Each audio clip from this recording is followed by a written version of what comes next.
ये कह रहा है चैप्टर 8 है, लेट एफ एक्स बी एक कॉन्टिन्यूअस फंक्शन। ध्यान रखना कैसा फंक्शन होना चाहिए, यहाँ से यहाँ तक ए से बी तक फंक्शन कैसा है, कॉन्टिन्यूअस फंक्शन है। डिफाइंड है कहां से कहां तक, क्लोज इंटरवल ए से बी तक। Then area bounded by the curve y equals to fx, यानी हमारे को कर्व क्या गिवन है, y इक्वल्स टू fx, उसका ग्राफ मान लीजिए ये हो गया। Then x axis and the ordinate, x axis ये भी और ordinates x equals to a और b, क्लोज इंटरवल a से b तक का ही पूछा है। कैसे लेंगे, हम क्या करेंगे, यहाँ पर एक रेक्टेंगुलर स्लाइस लेंगे, ध्यान से समझिएगा, एक रेक्टेंगुलर स्लाइस लेंगे और थोड़ा सा इस तरह से बाहर निकलेगी।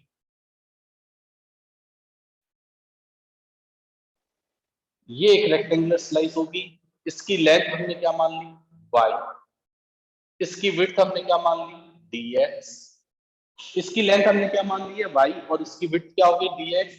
इसके सेंटर से मतलब बीचों बीच एक डॉट लाइन बनानी है।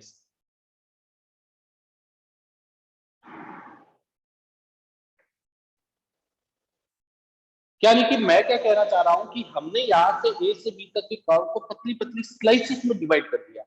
कहां से कहां तक में डिवाइड कर दिया हमने, पतली पतली स्लाइस में। अगर मैं इस एक स्लाइस का एरिया फाइंड आउट कर लूं तो मैं यहां से लेके यहां तक का मल्टीप्लाई करने से भी निकल जाएगा, या ऐड कर करके भी निकाल सकता हूं। तो बाय एडिशन, यहां पर एडिशन को हम लोग क्या बोलेंगे, इंटीग्रेशन। तो देखिए मैं क्या कर रहा हूं, ये रेक्टेंगुलर स्लाइस है। We all know the area of rectangle is what? Length into width. तो इस रेक्टेंगल का एरिया कितना हो जाएगा मेरे पास, लेंथ इंटू विड्थ।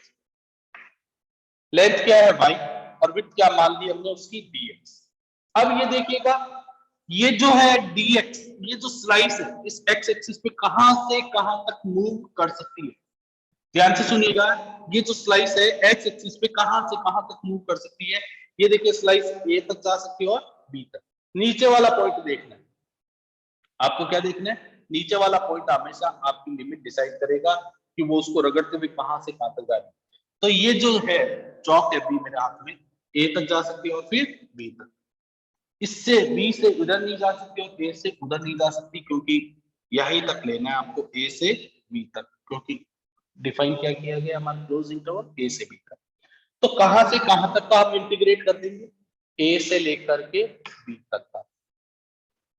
तो जो भी इसको कैलकुलेट करने पे आंसर आएगा वही हमारा रिक्वायर्ड एरिया होगा इस कर्व के लिए, इस कर्व। ठीक है जी।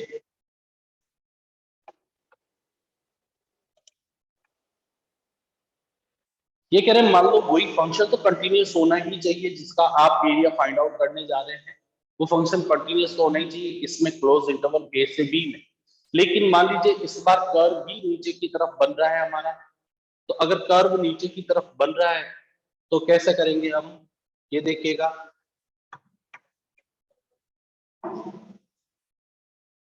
जैसे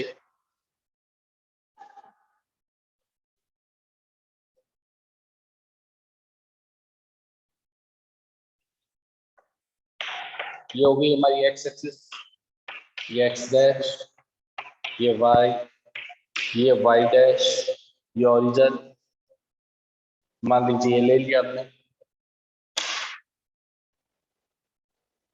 ये हो गई हमारी लाइन एक्स इक्वल्स टू ए जो वाई एक्सिस के पैरेलल होती है, और ये लाइन क्या होगी, एक्स इक्वल्स टू बी जो वाई एक्सिस के पैरेलल है।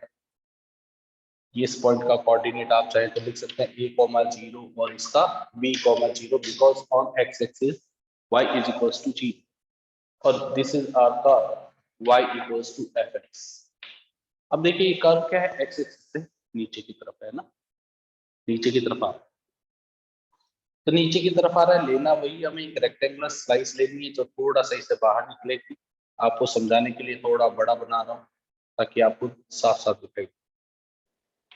और इसकी विड्थ क्या ले ली हमने dx और लेंथ क्या ले ली हमने y। देखिए ये यहां से लेके यहां तक के कर्व को हमने बहुत पतली पतली स्लाइसेस, इतनी पतली स्लाइसेस में डिवाइड कर ले कि ऑलमोस्ट हम कह सकते हैं कि झिल्ली है वो। ठीक है ना।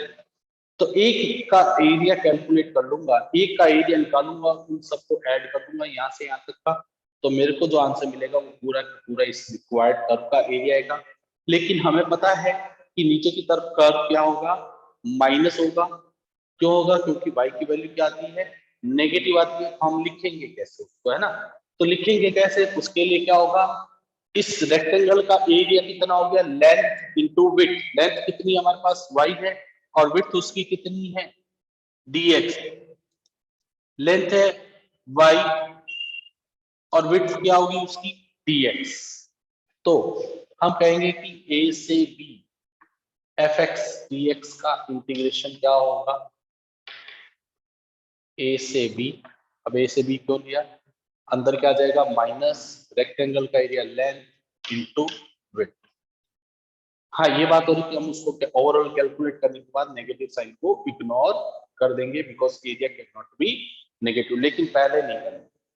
ठीक है, अब ए से बी को, ये देखो अब इस स्लाइस का जो ये वाला पॉइंट है एक्स एक्सिस पे कहां से कहां तक चल सकता है, ए से बी तक। ए से बी तक चलेगा तो इसका मतलब लिमिट भी कहां से कहां तक होगी, हमें इंटीग्रेशन भी कहां से कहां तक करना है, ए से बी तक। तो ये क्या होगा, यहाँ पर माइनस लगाना पड़ेगा। तो ये दूसरी थ्योरम है। ओवरऑल एरिया जो आएगा उसे कैलकुलेट करके हम लोग क्या कर देंगे, पॉजिटिव बना देंगे।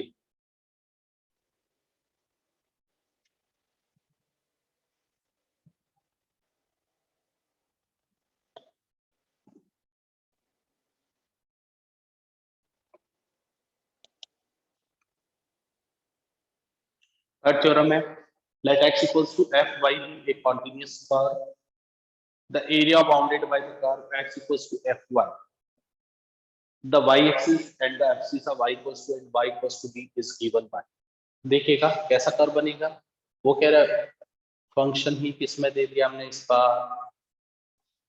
y की टर्म में दे दिया, ये x एक्सिस है, ये x डैश है, ये हमारा क्या हो गया y डैश, ये y, ये हमारा ओरिजिन। मान लीजिए कि ये कोई कर्व हो गया, y equals to sorry x equals to F Y नाम का,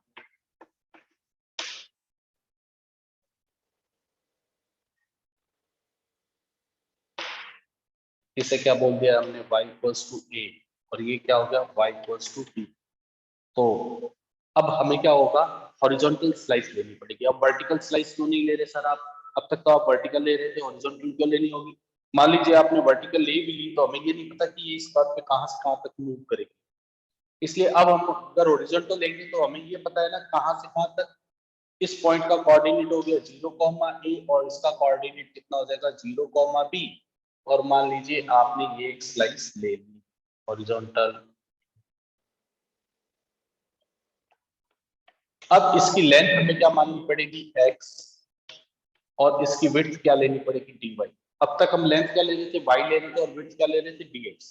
लेकिन हॉरिजॉन्टल में ये क्या हो जाएगी, लेंथ हो जाएगी, और ये क्या हो जाएगी, विड्थ हो जाएगी। अब ये जो स्लाइस है कहां से कहां तक मूव कर सकती है, लोअर एंड पॉइंट है ए और अपर पॉइंट क्या है बी, बिकॉज क्लोज इंटरवल ए से बी के लिए है। तो हमें क्या करना होगा, ए से बी, ए से B F Y D Y का इंटीग्रेशन करना पड़ेगा। फंक्शन क्या ले लेंगे, F Y D Y, X नहीं होगा।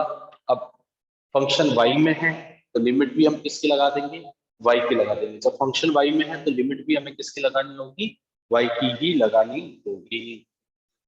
ठीक है जी।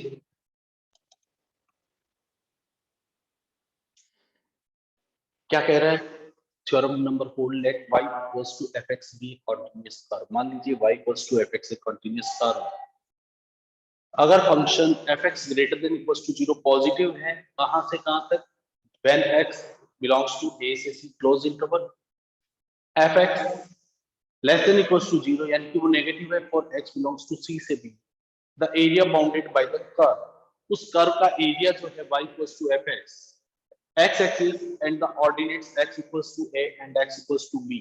इसको कैसे लिखेंगे आप लोग, देखिएगा।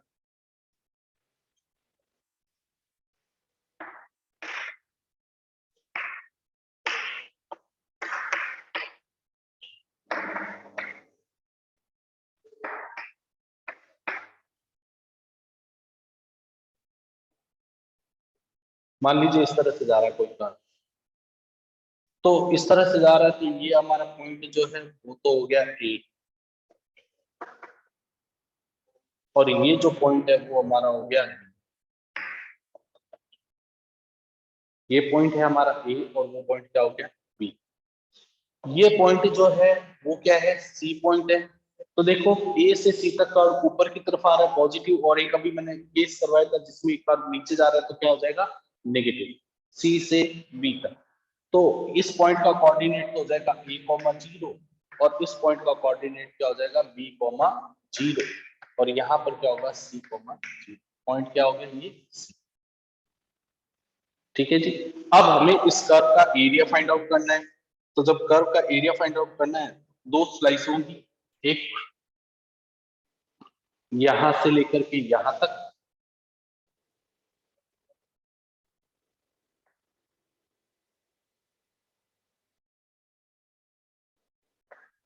लेंथ क्या माननी पड़ेगी हमें y, और विड्थ क्या हो जाएगी इसकी dx। तो इस स्लाइस को नाम क्या दे देता हूँ y1। फिर एक स्लाइस ये लेनी पड़ेगी,